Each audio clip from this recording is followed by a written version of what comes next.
on LX and Big Angry Adams, ready to go blow by blow on those hot topics. Face Off on Fox Soul starts right now. Phone is Fox News contributor and niece of Martin Luther King Jr., Alveda King. Dr. King, thanks so much for joining the program. Obviously, Reverend Jackson joins the list of ancestors, whether it was your uncle or your father, A.D. King, many greats that are leaving us, but lived a long life. What are your reflections this morning? I have so many reflections, but first to the family of Reverend Jesse Jackson. His son, Jonathan, the Honorable Congressman Jonathan Jackson, was praying at the National Prayer Breakfast just a few days ago. I believe his daughter, Santita Jackson, has been a Fox News contributor. To the whole family, our prayers are with you. The last conversation I had with Reverend Jackson was about school choice, and it was a lively conversation. I remember that last conversation with him. Yes, he has been an icon. I think it's amazing that he passed during Black History Month. I believe, honestly, from my conversations with him, that he would probably encourage us to work to unify and stop fighting each other today. I kind of want to believe that that would be something that he would say. Dr. King, I know that he left seminary because the civil rights movement, and he was alongside your uncle, Dr. Martin Luther King Jr., when he was assassinated. I know that he worked with your father as well during this time.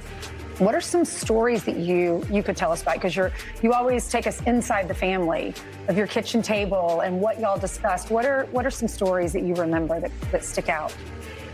I remember the young Jesse Jackson and the young Alveda King. I was a youth organizer. He was a few years older than me. I'm 75. But during the time the home of A.D. and Naomi King, was bombed in Birmingham. A little later, Daddy's church was bombed. We were all marching and praying and working for civil rights. Believe it or not, I remember Reverend Jackson's singing voice, and he could rouse us with his singing voice. In this round, here's Quanell X. Charles, many in America see today as a very sad day.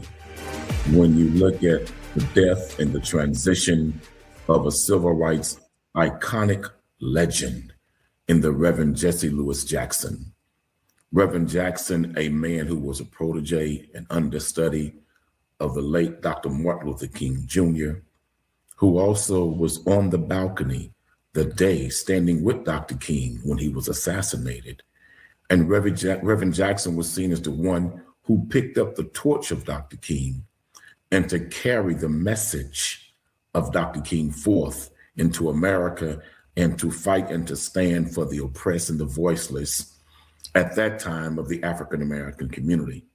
Later on, Reverend Jackson became even a global figure, speaking up and standing up for the rights of all human beings who had suffered injustice, oppression, tyranny, and also in those cases where their rights were being denied by governments, etc. The passing of Reverend Jackson is a sad day for all of us. As a young activist myself, I've been in his presence on several occasions. And though we may have differed on methodology in fighting white supremacy and fighting bigotry and fighting hate in America, our methodology was different, but our love for our people and our community was one and the same. I would hope that many young people now look at the life of Dr. King, look at the life of Reverend Jackson, look at the life of Minister Malcolm X, and look at the life of Rosa Parks and so many others who fought, bled, and gave their lives to see the condition of Black people in America be better, to see us rise above the state of ignorance that we had been infected with, but to also let Black young youth take a long, hard look in the mirror and ask yourself the question, when you look at the condition, the current condition of the Black community, is this what our ancestors died for? I would ask the rappers, in the hip hop community, the brothers hanging out on the corners, the brothers gang banging. Look at what was sacrificed for you to enjoy the freedoms that you have today. And when you look at our people, is this what our ancestors died for? Let us have a resurrection of the spirit of many of our ancestors and iconic civil rights legends and leaders. And let us resurrect that back in our community again. And let us fight the ratchet, shameful conditions that are plaguing us today. And let us, through our work and our actions, show that the sacrifice of Rosa Parks, Dr. King, Harriet Tubman, a Reverend Jackson, those sacrifices were not in vain. Well, I mean, I'll agree with you that you and Reverend Jackson's methodologies are extremely different. To the point where also Alveda King, I think she made a wonderful statement about the need for unity, whereas I think you've mostly, through your career, defined yourself with divisiveness and ethno-narcissism. But the big thing with Reverend Jackson is, and you didn't mention, is his Rainbow Coalition. I mean, Jesse Jackson came up before both of us were born, and neither of us are young. You called yourself a young activist. I had to not laugh. Before we were born, there was an America where people that looked like Jesse Jackson, looked like you, were not allowed to ascend, were not allowed to an opportunity to know success, to middle class. There was no socioeconomic ascension because it was blockaded throughout the Deep South and far more difficult in the remainder of America. Of course, that doesn't exist in America anymore. In fact, we've seen in the last decade kind of the pendulum swing differently for, Fortune 500 companies and elite academia. But what Jesse Jackson very much lived in a time as a young man where he wasn't allowed to win, and participated through that and very active in the civil rights movement. I mean, you mentioned he was on the balcony, famously blood on his sweater when Dr. Martin Luther King was assassinated. But he simply didn't stop there. I mean, young people today don't realize that Jesse Jackson ran for president twice in 1984 and 1988. And it was his participation in American politics. Obviously, he's had children involved in politics.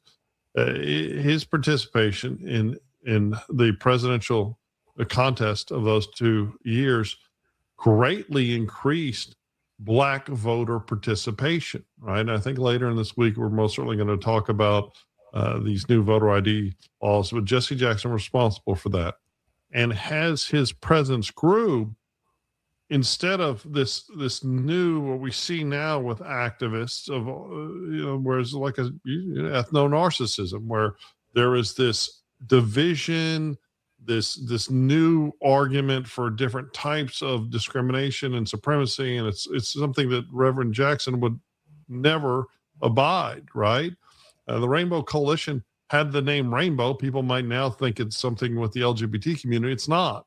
It's about a coalition of all races getting together to achieve things for America and the world.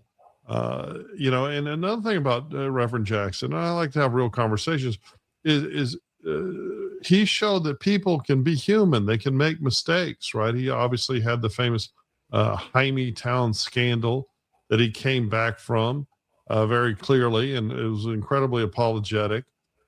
He, I think in 2001, conceded that he had a child outside of his marriage. He's a very human person who had flaws and made mistakes and always took ownership of those mistakes and continued his path to trying to make America a better place for everyone. If anyone has anything bad to say about Reverend Jackson, I would suggest that they do a little more self-education on the things that he achieved, because, frankly, he should be held up in the same, with Dr. King and Cesar Chavez and other people who have fought very hard to overcome, race-based discrimination in this country. I can't say enough nice things about Reverend Jesse Jackson, and I think it's a horrible loss. And I think Dr. King made some very good points on that other Fox station this morning. I think many of our youth today will look at Reverend Jackson and other civil rights figures like that, who fought so hard for integration, who fought so hard for equality, who fought so hard for an equal playing field on every level in this nation for African Americans. I think when they look now and see the condition and the great divide that's in America today, like never before in my lifetime. So, you helped create that. I grew up in the 70s as a young man, being born in the 70s, grew up in the 80s and 90s. And I never saw such division like I've seen today. I never, ever thought that we would have a president sitting in office of this country portraying the former African-American First Lady and her husband, President Barack Obama, as monkeys and would not even apologize for it. I never thought that I would be in this lifetime where I would hear a president and members of his cabinet, his administration, say things about people of color in 2025 and 26, like I'm hearing today. What things? I think the video was horrible, and Trump apologized, but let's not make vague allegations. I never saw this level. Discussion of Jackson. What things? Even coming up in the 90s, I never saw this level of divide in America like you see today. And at least when I can remember in the 90s where there were some things that members of Congress who were Republican and Democrats could work together on, who could understand that it took both members of houses to come together on certain issues to move the agenda in the best interest of this country forward. Now we live in a country to where the loyalty must first be to a political party for an elected official, then to the American people. And that's happening on both sides of the aisle. And so when Reverend Jackson and men and women like who've made that sacrifice, such as himself, given their whole life to the civil rights movement, when you look at the teenage death rate in the African-American community from drug overdose, from suicide, when you look at the academic failure of the American public school system. And one thing about Reverend Jackson, he championed school unions to try to make schools better. He was a strong advocate for unions, but when you see the academic backslide and downward spiral of the public school system in America, I believe that it had to hurt him tremendously to see that so much of what he worked for was not coming to fruition in this country, and that we as African American on many levels were going backward, and we could not blame white folk for this. When you look at some of these levels of backward, downward spiralness of Black people, this is something that we have self-inflicted on one another. And so I know it has to hurt him and other men like Joseph Lowry, who recently passed too, and other historic, iconic figures who fought the civil rights movement, to see how forward, how fast and how low we have fallen. We got to get back up as a people. We have to remember our heroes and sheroes who gave their lives for us. And yes, we may have differed on methodology, but some say 7 + 1 is 8. Some say 6 + 2 is 8. Some say 4 + 4. Different methodologies, but we all look for the same result. But no, but 7 + 1 and 6 + 2 are 8. And the big difference is that, I mean, like AOC condemning whiteness in Germany when she did her first foreign policy big talk, right? This whole thing is that Jesse Jackson, Reverend Jackson, was anti-division. You have made a career over divisiveness and like I said, ethno-narcissism. You routinely condemn white people, use racial pejoratives.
Right, and that's something you did not hear from Jesse Jackson, right? You briefly mentioned equality today, but no, you spent years arguing for this new division, which is funny how you condemn it in Trump, which I condemn it in Trump as well, right? But I mean, you do the exact same thing with greater frequency and tremendous indignation, right? And that's something that Reverend Jackson never did. Reverend Jackson, despite experiencing the horrors that you did not experience growing up in the 80s and 90s. I didn't interrupt you. You went on for 7.5 minutes, right? So we're back to the white man, right? And this is what you want to do when I start speaking truth to your lies. You just start going on and on and on. It doesn't make for good TV. So is this what we're going to do from now on? Should I just start not letting you talk with your just obscene belligerence? I'm not letting you we were supposed to be talking about, no, I'm not lying. That's the problem. You always just go on and it makes bad TV because you tell a stream of lies. And when I point out your dishonesty, you just start running your stupid mouth, and I'm tired of it. Now, right? I'm making a point, right? And we shouldn't even be talking about any of this. We're supposed to be talking about Jesse Jackson, and you've got to do everything. And when you talk about division, but preach division and hate, right? Like, I don't know, you were the Trump supporter a year ago. I was never the Trump supporter. And here you are dragging Trump into this discussion. And why? Why did we see a populist movement in America? And it's because like I said, the race baiters and dividers like you have made a lengthy career of saying white people are evil, white people are awful, whiteness is this horrible thing. And this is something that Jesse Jackson never did, right? He didn't do it ever. He was about building coalitions. You want to talk about schools, right? Yes, schools have gone to hell. You mentioned unions, because unions have these powers where now they're just graduating kids that can't read books. It's insane. We just had a study that this generation, or actually not Generation Alpha, Gen Z, is stupider than the generation before it for the first time in American history, right? And this is all stuff that Reverend Jackson fought against, and all stuff that activists like you who say, oh, we've got to be racially divided, we've got to hate people, we've got to hate you. And I know you don't really mean any of it, but you say it all the time. Right? And it's creating this awful fall for America. And that's how we ended up with Trump. It's more your fault than just about anyone else on TV today. No, and the solution to that is what I've been. Should I start talking because you're talking? I support school choice. I support charter schools. I believe the public school system is where I disagree with Reverend Jackson, has failed Black people, has failed inner city children. And I believe that school choice can be an avenue to help get us back on track. But also, schools. I also don't police you hate. How about we have the police in schools not arresting kids for drugs, but keeping schools safe? How about teachers having to fail kids that don't do the homework? You don't like that either, right? How about getting back to a meritocracy where the people that work the hardest and do the most win? Schools, but in public schools, Black children have been over-policed and over-policized for drugs and nonsense. But you know what? Since Obama, they have been under-disciplined for violence, because Obama said you've got to look at race before you look at discipline, and that's insane. Right? You want to talk about, yes, over-policing, the drug war in schools, the school-to-prison pipeline is horrible and the greatest impact on Black Americans. But what's also been horrible for Black Americans was the Obama and Mirror education policy saying, hey, the bullies, the mean, the monsters, the assaulters, that they can't be punished, right? If you're not punishing enough white kids or enough brown kids or enough Asian kids. And who suffers because of that? Good rule-following, trying to achieve Black kids, right? And we've abandoned that. And when you pass everybody because of policies that you advocate for, right? If you say, oh, we're just going to promote everybody to the next grade, we're not going to fail anyone, well, then it ends up with people that can't read and write. And it's been horrible for the Black community. Black kids should go to safe schools. The good Black kids, just like the good white kids and the good Hispanic kids and the good Asian kids that experience good schools because they live in affluent suburbia or go to private schools, right? Inner city Black kids that are rule-following, law-abiding kids go to school and they're not safe. And that's not what Jesse Jackson argued for, because he argued for tough schools. Are no longer safe. In affluent suburban schools, drugs is rampant everywhere. But they're still far safer than inner city schools that people that advocate for policies also, like you abandon, right? Because you were like, no police, no rules, no failing people. In these schools, they primarily happen in Jesse Jackson wanted good schools, good public schools to educate poor people of all races. Now, one thing I do agree with, we need to do away with the current Department of Education as it is. The Department of Education. We were talking about Jesse Jackson. Absolute failure, because Jesse Jackson was an advocate for keeping teachers' unions in place in dealing with the public schools. Jesse Jackson was an advocate for having good schools, and one of the best, safe schools, one of the best actually having kids have to do school work. Named after Reverend Jackson was a Black charter school. And this charter independent school named after him produced brilliant young men and women in Chicago, and another school like that in St. Louis named after him, a chartered school. Charles, let me say this to you, man. It's not just these inner city kids that are failing now. Our children are failing across the board. I didn't say it was. They're failing across the board, brother. And America has to get back to really bring when I said that? And structure into these schools. And we got to do better than allowing judges to get financial kickbacks to send children to these damn penal institutions because they're being paid to do so. That happened in Pennsylvania, and the judge went to prison. Like, what are we even talking about? It's more than just him. We're supposed to be talking about Jesse Jackson. All of a sudden, you start lambasting his opinion on schools. And what Jesse Jackson wanted was safe schools, for inner city kids that actually What he challenge wanted was for black children applauded. to be thoroughly educated and given equal opportunity in America. You know what,